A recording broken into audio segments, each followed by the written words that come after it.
ನಮಸ್ಕಾರ ಆತ್ಮೀಯರೇ, media house ಕನ್ನಡಗೆ ಸ್ವಾಗತ. ಬಿಗ್ ಬಾಸ್ ಶುರುವಾಗಿ 100 ದಿನವೇ ಆಗೋಯ್ತು. 100ರ ಗಡಿ ಮುಟ್ತಾ ಇದ್ದಂತೆ ಫಿನಾಲೆ ಕೂಡ ಹತ್ತಿರ ಬಂದಿದೆ. ಇನ್ನೇನು 3-4 ದಿನದಲ್ಲಿ ಫಿನಾಲೆ ಕೂಡ ನಡೆದು ಹೋಗಲಿದೆ. ಇಂಥ ಹೊತ್ತಲ್ಲೇ ಬಿಗ್ ಬಾಸ್ ವಿರುದ್ಧ ಅಪಸ್ವರ ಕೇಳಿ ಬರ್ತಾ ಇದೆ. ಬಿಗ್ ಬಾಸ್ ನಲ್ಲಿ ನಿಜಕ್ಕೂ ಮೋಸದ ಆಟ ಆಡ್ತಾ ಇದ್ದಾರಾ ಅನ್ನೋ ಮಾತುಗಳು ಕೇಳಿ ಬರ್ತಾ ಇದೆ. ಯಾಕಂದ್ರೆ ಬಿಗ್ ಬಾಸ್ ನವರೇ ತಮಗೆ ಬೇಕಾದವರನ್ನ ಇಟ್ಕೊಂಡು ಬೇಡವಾದವರನ್ನ ಹೊರ ಹಾಕ್ತಿದ್ದಾರೆ ಅಂತ ಚರ್ಚೆ ಶುರುವಾಗಿದೆ. ಇದಕ್ಕೆ ಕಾರಣ ಕಾವ್ಯ ಸೇಫ್ ಆಗಿರೋದು. ಕಾವ್ಯ ಈ ವಾರ ಮಿಡ್ ನೈಟ್ ಎಲಿಮಿನೇಷನ್ ನಲ್ಲಿ ಹೊರ ಹೋಗ್ತಾರೆ ಅಂತ ತುಂಬಾ ಜನ ಅನ್ಕೊಂಡಿದ್ರು. ಇದೇ ರೀತಿಯ ಸುದ್ದಿಗಳು ಕೂಡ ಆಗಿದ್ವು. ಹಾಗೂ ನೋಡಿದ್ರೆ ಕಳೆದ ವಾರವೇ ಕಾವ್ಯ ಬಿಗ್ ಬಾಸ್ ಮನೆಯಿಂದ ಹೊರ ಹೋಗಬೇಕಿತ್ತು. ಆದ್ರೆ ಕಾವ್ಯರನ್ನ ಉಳಿಸ್ಕೊಂಡು ರಾಶಿಕಾರನ್ನ ಬಿಗ್ ಬಾಸ್ ಮನೆಯಿಂದ ಹೊರ ಹಾಕಿದ್ರು. ಇದೀಗ ಕಾವ್ಯಗಾಗಿ ಮತ್ತೊಬ್ಬ ಸ್ಪರ್ಧಿಯನ್ನ ಬಲಿ ಹಾಕಿದ್ದಾರೆ. ಇದೆಲ್ಲದ್ರ ಬಗ್ಗೆ ಇವತ್ತಿನ ವಿಡಿಯೋದಲ್ಲಿ ಹೇಳ್ತಾ ಹೋಗ್ತೀವಿ. ಅದಕ್ಕೂ ಮೊದಲು ನೀವಿನ್ನೂ ನಮ್ಮ ಚಾನೆಲ್ನ ಸಬ್ಸ್ಕ್ರೈಬ್ ಮಾಡಿಲ್ಲ ಅಂದ್ರೆ ಮಿಸ್ ಮಾಡಬೇಡಿ, ಈಗಲೇ ಸಬ್ಸ್ಕ್ರೈಬ್ ಮಾಡಿ. ಈ ವಿಡಿಯೋನ ಕೊನೆವರೆಗೂ ನೋಡಿ ನಿಮ್ಮ ಅನಿಸಿಕೆಗಳನ್ನ ಕಮೆಂಟ್ ಮಾಡಿ. ಆತ್ಮೀಯರೇ, ಈ ಬಾರಿಯ ಬಿಗ್ ಬಾಸ್ ನಲ್ಲಿ ಒಟ್ಟು 3 ಸ್ಪರ್ಧಿಗಳ ಬಗ್ಗೆ ಅಪಸ್ವರ ಕೇಳಿ ಬಂದಿತ್ತು. ಒಂದು ಧನುಷ್, ಎರಡನೆಯವರು ಸ್ಪಂದನ, ಮೂರನೆಯವರು ಕಾವ್ಯ. ಈ ಮೂವರ ಬಗ್ಗೆ ಸುಮಾರು ವಾರಗಳಿಂದಲೇ ದೊಡ್ಡ ಚರ್ಚೆ ಆಗ್ತಾ ಇತ್ತು. ಯಾಕಂದ್ರೆ ಬಿಗ್ ಬಾಸ್ ಮನೆಯಲ್ಲಿ 50 ದಿನ ಕಳೀತಾ ಇದ್ದಂತೆ ಇವರ ಆಟ ಕಣ್ಮರೆಯಾಗಿ ಹೋಗಿತ್ತು. ಈ ಮೂವರು ಸ್ಪರ್ಧಿಗಳು ಬಿಗ್ ಬಾಸ್ ಮನೆಯಲ್ಲಿ ಇದಾರಾ ಇಲ್ವಾ ಅನ್ನೋದೇ ಗೊತ್ತಾಗಿರ್ಲಿಲ್ಲ. ಆ ಮಟ್ಟಿಗೆ ಮೂಲೆ ಗುಂಪಾಗಿ ಹೋಗಿದ್ರು. ಆದ್ರೆ ಪ್ರತಿ ವಾರವೂ ಇವರೇ ಸೇವ್ ಆಗ್ತಾ ಇದ್ರು.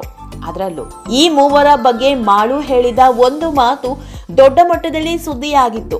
ಯಾವುದೇ ಟಾಸ್ಕ್ ಶುರುವಾಗೋದಿಕ್ಕೂ ಮೊದಲು ಕನ್ಸೆಷನ್ ರೂಮ್ಗೆ ಈ ಮೂವರು ಹೋಗ್ತಾ ಇದ್ರು. ಇಬ್ರು ಹೋಗಿ ಬಂದ್ಮೇಲೆ ಆಟವನ್ನೇ ಬದಲಿಸ್ತಾ ಇದ್ರು ಅಂತ. ಅಂದ್ರೆ ಬಿಗ್ ಬಾಸ್ ಇವರಿಗೆ ಸಜೆಷನ್ ಕೊಡ್ತಾ ಇದ್ರ ಅನ್ನೋ ರೀತಿಯಲ್ಲೇ ಮಾಳು ಹೇಳಿಕೆ ನೀಡಿದ್ರು. ಮತ್ತೊಂದ್ ಕಡೆ ಜಾಹ್ನವಿ ಕೂಡ ಸ್ಪಂದನ ಬಗ್ಗೆ ಆರೋಪ ಮಾಡಿದ್ರು. ಸ್ಪಂದನ ಈ ಮನೆಯಲ್ಲಿ ಏನೂ ಪರ್ಫಾರ್ಮೆನ್ಸ್ ತೋರಿಸ್ತಾ ಇಲ್ಲ, ಆದ್ರೂ ಸೇವ್ ಆಗ್ತಿದ್ದಾರೆ ಅಂದ್ರೆ ಅದಕ್ಕೆ ಕಲರ್ಸ್ ಕನ್ನಡ ಕಾರಣ. ಕಲರ್ಸ್ ಕನ್ನಡದ ಸೀರಿಯಲ್ ನಲ್ಲಿ ನಟಿಸಿದ್ರು ಅನ್ನೋ ಕಾರಣಕ್ಕೆ ಕಲರ್ಸ್ ನವರೇ ಪುಷ್ ಮಾಡ್ತಿದ್ದಾರೆ ಅನ್ನೋ ಮಾತು ಹೇಳಿದ್ರು. ಒಂದರ್ಥದಲ್ಲಿ ಧನುಷ್, ಕಾವ್ಯ ಹಾಗೂ ಸ್ಪಂದನ ಈ ಮೂವರು ಕೂಡ ಕಲರ್ಸ್ ಕನ್ನಡದಿಂದಲೇ ಬಂದವರು. ಕಲರ್ಸ್ ಕನ್ನಡದಲ್ಲೇ ಸೀರಿಯಲ್ ಮಾಡಿದವರು. ಹೀಗಾಗಿ ಕಲರ್ಸ್ ಕನ್ನಡದ ದತ್ತು ಪುತ್ರರು ಅಂತ ಹೊರಗಡೆ ಟ್ರೋಲ್ ಆಗ್ತಾ ಇತ್ತು.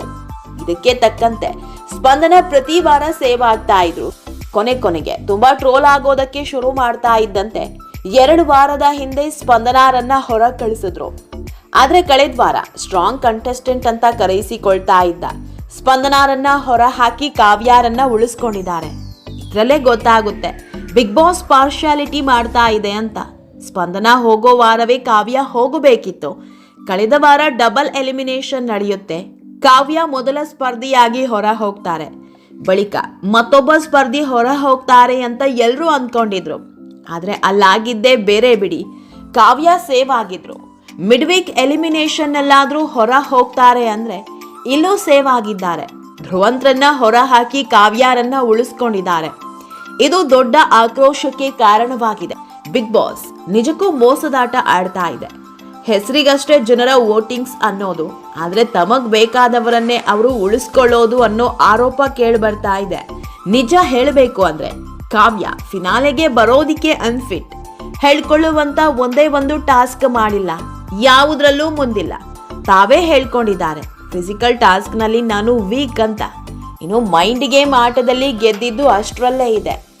ಗಿಲ್ಲಿ ಅನ್ನೋ ಒಬ್ಬ ಸ್ಪರ್ಧಿ ಇಲ್ಲದೆ ಇದ್ದಿದ್ರೆ ಕಾವ್ಯ ಬಿಗ್ ಬಾಸ್ ಮನೆಯಿಂದ ಹೊರ ಹೋಗಿ ಅದೆಷ್ಟೋ ವಾರಗಳೇ ಆಗ್ತಾ ಇದ್ವು. ಗಿಲ್ಲಿ ನೆರಳಲ್ಲೇ ಇಷ್ಟು ದಿನ ಸೇವ್ ಆದ್ರೂ ಕೂಡ ಗಿಲ್ಲಿ ಬಗ್ಗೆ ಆರೋಪ ಮಾಡಿದ್ದಿದೆ. ಗಿಲ್ಲಿ ನನಗೆ ತುಂಬಾ ಲೀನಿಯನ್ಸ್ ಕೊಟ್ಟೆ ಅಂತ ಸುದೀಪ್ ಮುಂದೆ ಹೇಳಿದ್ದಿದೆ. ಆದ್ರೆ ಗಿಲ್ಲಿ ಮಾತ್ರ ಯಾವತ್ತೂ ಕಾವ್ಯರನ್ನ ಬಿಟ್ಕೊಡಲಿಲ್ಲ. ಇನ್ನೊಬ್ಬರ ಮುಂದೆ ಕಾವ್ಯ ಬಗ್ಗೆ ಏನೂ ಮಾತನಾಡಿಲ್ಲ. ಇದೇ ಅಲ್ವಾ ಗಿಲ್ಲಿ ಹಾಗೂ ಕಾವ್ಯ ಆಗಿರೋ ವ್ಯತ್ಯಾಸ. ಆತ್ಮೀಯರೇ, ಈ ಬಗ್ಗೆ ನೀವು ಏನ್ ಹೇಳ್ತೀರಾ ಅನ್ನೋದನ್ನ ಕಾಮೆಂಟ್ ಮೂಲಕ ನಮಗ್ ತಿಳಿಸಿ. ನಮ್ಮ ಚಾನೆಲ್ನ ಸಬ್ಸ್ಕ್ರೈಬ್ ಮಾಡೋದನ್ನ ಮರಿಬೇಡಿ.